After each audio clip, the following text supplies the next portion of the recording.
Students, मैं अंकुश गुप्ता बेटा आपका हार्दिक स्वागत करता हूं। तो बेटा बिजनेस की जो +2 की 9th यूनिट जो चल रही है उसका जो चैप्टर चला है 9.3, हमने बेटा फिक्स कैपिटल के बारे में पढ़ा था। अब तक फिक्स कैपिटल क्या होती है, इसकी रिक्वायरमेंट कैसे कैसे होती है, उसको कुछ फैक्टर अफेक्ट करते हैं, वो कैसे किस तरीके से अफेक्ट करते हैं। तो बेटा अब हम जो पढ़ने जा रहे हैं वो पढ़ेंगे वर्किंग कैपिटल, कि वर्किंग कैपिटल होती क्या है। वर्किंग कैपिटल में आपको बताया भी था कि फिक्स कैपिटल जो हमारी होती है वो short term long term capital यानी कि लॉन्ग टर्म एसेट से रिलेटेड होती है, जबकि जो हमारी वर्किंग कैपिटल होती है वो हमारी शॉर्ट टर्म एसेट से रिलेटेड होती है, यानी कि करंट एसेट से रिलेटेड होती है। तो हम जब शॉर्ट टर्म के लिए यानी कि शॉर्ट टर्म के लिए अपना पैसा इन्वेस्ट करते हैं, कैपिटल या फिर एसेट्स इन्वेस्ट करते हैं बिजनेस के अंदर, ठीक है, तो वो बेटा क्या कहलाती है, वर्किंग कैपिटल कहलाती है। यानी कि मैंने आपको बताया था वर्किंग कैपिटल किसका डिफरेंस होता है। वर्किंग कैपिटल बेटा current assets minus current liability. मतलब कहने का मतलब ही क्या है कि करंट एसेट्स और करंट लायबिलिटी का डिफरेंस ही क्या कहलाता है, वर्किंग कैपिटल कहलाता है। इस चीज़ का ध्यान रखना। तो बेटा ये करंट एसेट्स और करंट लायबिलिटी का डिफरेंस हमारा क्या कहलाता है, हमारी वर्किंग कैपिटल कहलाता है।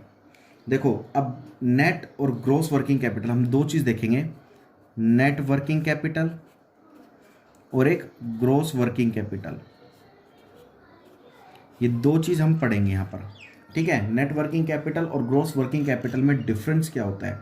मान लीजिए आपको लायबिलिटी अमाउंट, एसेट्स अमाउंट, ये चीज़ दे रखी है आपको। लायबिलिटी में मान लीजिए आपको करंट लायबिलिटी दे रखी है 35,000 रुपये की, और फिक्स लायबिलिटी यानी कि नॉन करंट लायबिलिटी दे रखी है आपको 2,15,000 रुपये की। ये बेटा आपको बुक में दे रखा है साफ साफ। ऐसे ही आपको करंट एसेट्स दे रखे हैं यहाँ पर 50,000 रुपये की, और फिक्स एसेट्स आपको दे रखी है मान लीजिए 2,00,000 रुपये की। तो बेटा इनका टोटल करेंगे तो 2,50,000 टोटल आ गया इनका।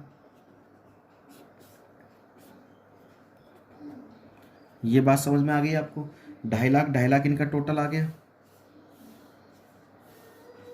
ठीक है। अब आपको करना क्या है, इसमें से हमें क्या फाइंड आउट करनी है, नेट वर्किंग कैपिटल और ग्रॉस वर्किंग कैपिटल। देखो किस तरीके से फाइंड आउट की जाती है। अभी देखते हैं हम कि नेट वर्किंग कैपिटल क्या है और ग्रॉस वर्किंग कैपिटल क्या है। तो यहाँ पर हम बेटा देखते हैं कि नेट वर्किंग कैपिटल और ग्रॉस वर्किंग कैपिटल क्या होते हैं। नेट वर्किंग कैपिटल किससे निकलती है बेटा, करंट एसेट्स में से अगर करंट लायबिलिटी माइनस कर देते हैं, यानी कि करंट एसेट्स हमारे पास कितने की है बेटा, 50,000 रुपये की है, और करंट लायबिलिटी हमारे पास कितने की है, देखो करंट लायबिलिटी 35,000 रुपये की। तो नेट वर्किंग कैपिटल हमारे पास कितने की आ गई बेटा, 15,000 रुपये की। ये बात समझ में आ गई आपको। अब हमें चाहिए क्या, gross working capital. Gross working capital, gross working capital क्या होती है बेटा, जो टोटल करंट एसेट्स होती है, total current assets is a gross working capital. Gross working capital तो टोटल करंट एसेट्स हमारे पास कितने की है, 50,000 रुपये की। तो ये बेटा हमारी ग्रॉस वर्किंग कैपिटल कहलाती है। तो कहने का मतलब क्या है, net working capital current assets minus current liability का डिफरेंस नेट वर्किंग कैपिटल होती है, जो हमने माइनस कर दिया यहाँ पर। और ग्रॉस वर्किंग कैपिटल क्या होती है बेटा, कि टोटल जो भी हमारे पास करंट एसेट्स है, टोटल करंट एसेट्स जो कि 50,000 रुपये की है, वो हमारी ग्रॉस वर्किंग कैपिटल कहलाती है। तो बेटा ये बात आपको अच्छे समझ में आ गई होगी। अब आगे चलते हैं नए टॉपिक पे। जो नया टॉपिक आता है बेटा वो हमारे पास, जैसे हमने पढ़ा था factor affecting the requirement of fix capital के बारे में पढ़ा था, ऐसे ही कुछ फैक्टर अफेक्ट करते हैं वर्किंग कैपिटल को, ठीक है। जब हमें वर्किंग कैपिटल की रिक्वायरमेंट कब ज़्यादा होती है और कब कम होती है। जैसे हमने फिक्स कैपिटल के बारे में पढ़ा था कि फिक्स कैपिटल की रिक्वायरमेंट कब ज़्यादा होती है कब कम होती है। तो लगभग बेटा हमारे जो हमने पढ़ा था फिक्स कैपिटल के बारे में, उसी तरीके से हम इसमें पढ़ेंगे। सबसे पहले आती बेटा nature of business. Nature of business, तो बेटा ये तो बिजनेस के नेचर पर डिपेंड करता है कि वर्किंग कैपिटल की रिक्वायरमेंट ज़्यादा है या कम है। अगर वही बात नेचर ऑफ बिजनेस, एक तो होता है बेटा मैन्युफैक्चरिंग बिजनेस, जैसे हमने वहाँ पढ़ा था फिक्स कैपिटल में, और एक होता है ट्रेडिंग बिजनेस। मैन्युफैक्चरिंग बिजनेस का मतलब क्या होता है, जहाँ पर गुड्स को प्रोड्यूस किया जाता है। तो जहाँ पर गुड्स को प्रोड्यूस किया जा रहा है, बनाया जा रहा है, रॉ मटेरियल भी चाहिए, मशीनरी भी चाहिए, प्लांट भी चाहिए, लैंड भी चाहिए, फर्नीचर भी चाहिए, क्योंकि वहाँ पर गुड्स को प्रोड्यूस किया जा रहा है। तो वहाँ पर बेटा वर्किंग कैपिटल की रिक्वायरमेंट ज़्यादा होगी। और जहाँ पर ट्रेडिंग का मतलब होता है ओनली सेल परचेज, गुड्स को खरीदा और बेचा जा रहा है। तो जहाँ पर खाली गुड्स को खरीदा बेचा जा रहा है, वहाँ पर बेटा हमें जो वर्किंग कैपिटल की रिक्वायरमेंट होगी वो कम होगी। ठीक है। सेकंड आता है बेटा टॉपिक स्केल ऑफ ऑपरेशन।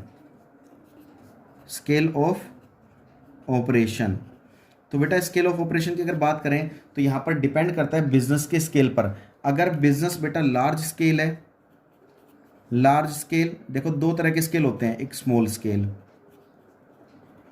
अगर बिजनेस का स्केल लार्ज है तो वहाँ पर वर्किंग कैपिटल की रिक्वायरमेंट ज़्यादा होगी, मोर वर्किंग कैपिटल। और जहाँ पर स्मॉल स्केल है तो लेस वर्किंग कैपिटल की रिक्वायरमेंट कम होगी हमें। यानी कि वर्किंग कैपिटल का मतलब क्या है, करंट एसेट्स, करंट एसेट्स की रिक्वायरमेंट हमें कम होगी। तो ये तो स्केल पर डिपेंड करता है, बिजनेस का स्केल लार्ज है या फिर स्मॉल है। अगर स्मॉल है तो वहाँ पर वर्किंग कैपिटल की रिक्वायरमेंट कम होगी, अगर बिजनेस का स्केल लार्ज है तो वहाँ पर हमारे वर्किंग कैपिटल की रिक्वायरमेंट ज़्यादा होगी। थर्ड टॉपिक आता है बेटा business cycle. Business cycle, business cycle क्या होता है बेटा, कुछ ये इस तरह का होता है, मैं बता देता हूँ आपको। इसका जो डायग्राम होता है बिजनेस साइकिल का वो कुछ इस तरह का होता है।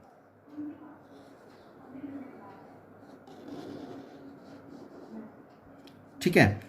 तो बेटा ये होता है बूम, फिर ये होता है डिक्लाइन, फिर ये होता है इंप्रूवमेंट, और ये फिर होता है बूम, दोबारे बूम। देखो बूम क्या होता है, बूम पीरियड होता है बहुत अच्छा पीरियड, यानी कि हमारी जो बिजनेस साइकिल है, यानी कि हमारा जो बिजनेस है वो बहुत अच्छा चल रहा है। अच्छा चल रहा है तो हमें देखो, हमें दो चीज़ की यहाँ पर ज़रूरत पड़ती है।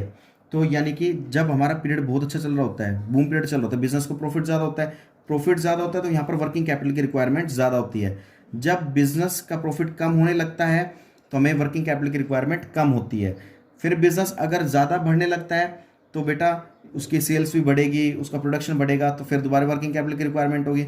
और फिर बूम पीरियड पे भी हमें दोबारा वर्किंग कैपिटल की रिक्वायरमेंट ज़्यादा होती है। तो ये तो साइकिल पर डिपेंड करता है कि बिजनेस जो चल रहा है अभी फिलहाल वो किस तरीके से चल रहा है, उसकी कंडीशन कैसी चल रही है इस समय। तो ये बेटा डिपेंड करता है बिजनेस पर। और बेटा एक लास्ट फोर्थ पॉइंट हम लेके चलते हैं, बाकी फिर हम नेक्स्ट वीडियो में पढ़ेंगे। फोर्थ पॉइंट आता है बेटा सीजनल फैक्टर। सीजनल फैक्टर्स, देखिए सीजनल फैक्टर क्या होता है, ये डिमांड पर डिपेंड करते हैं, एक सीज़न की डिमांड पर डिपेंड करते हैं। कि जैसे भाई गर्मी में हमें कूलर चाहिए, एसी चाहिए, सर्दी में हमें हीटर चाहिए, बारिश में हमें छतरी चाहिए। तो कुछ प्रोडक्ट ऐसे होते हैं जो सीज़न पर डिपेंड करते हैं। तो देखिए सीजनल के अकॉर्डिंग हमें वर्किंग कैपिटल की रिक्वायरमेंट होती है। अगर देखिए हम एक बात और कहते हैं कि भाई अगर सीज़न के अकॉर्डिंग हमें भाई जो रॉ मटेरियल है, जो भी हमारे पास जिस भी गुड्स को मैन्युफैक्चर करना चाह रहे हैं, जो भी रॉ मटेरियल की रिक्वायरमेंट है, तो सीज़न के अकॉर्डिंग देखो बेटा, बारिश में हमें छतरी चाहिए, बारिश में हमें छतरी चाहिए होती है। जो छतरी चाहिए होती है बेटा उसका मतलब वहाँ रिक्वायरमेंट वर्किंग कैपिटल की ज़्यादा होगी, क्योंकि बारिश में तो भाई हम छतरी का प्रोडक्शन ज़्यादा करेंगे, डिमांड ज़्यादा होगी। बारिश के मौसम में कौन खरीदेगा कुछ भी चीज़, छतरी ज़्यादा खरीदते हैं। ऐसी गर्मी में अगर हम एसी वगैरह खरीदते हैं तो वहाँ पर एसी की डिमांड ज़्यादा होती है। तो सीजनल फैक्टर के ऊपर डिपेंड करता है, सीजन में जिस चीज़ की ज़्यादा डिमांड है वर्किंग कैपिटल की रिक्वायरमेंट उतनी ज़्यादा होगी, यानी कि करंट एसेट्स की। और अगर ऑफ सीज़न है, जैसे अब सर्दी में कौन एसी खरीदता है, कोई नहीं खरीदता सर्दी में, तो वहाँ पर फिर हमें एसी का प्रोडक्शन करना ही नहीं है, क्योंकि अभी तो सर्दी हो रही है। तो वहाँ पर हमें वर्किंग कैपिटल की रिक्वायरमेंट कम होगी। तो बेटा हम ये 4 पॉइंट आज पढ़ेंगे, उसके बाद नेक्स्ट वीडियो में फिर हम इस चैप्टर को बिल्कुल ख़त्म कर देंगे। तब तक के लिए बेटा इसको अच्छे से पढ़िए, समझिए, आप इसका स्क्रीनशॉट भी ले सकते हैं। तब तक के लिए बेटा इसको पढ़िए, समझिए। जय हिंद, जय भारत।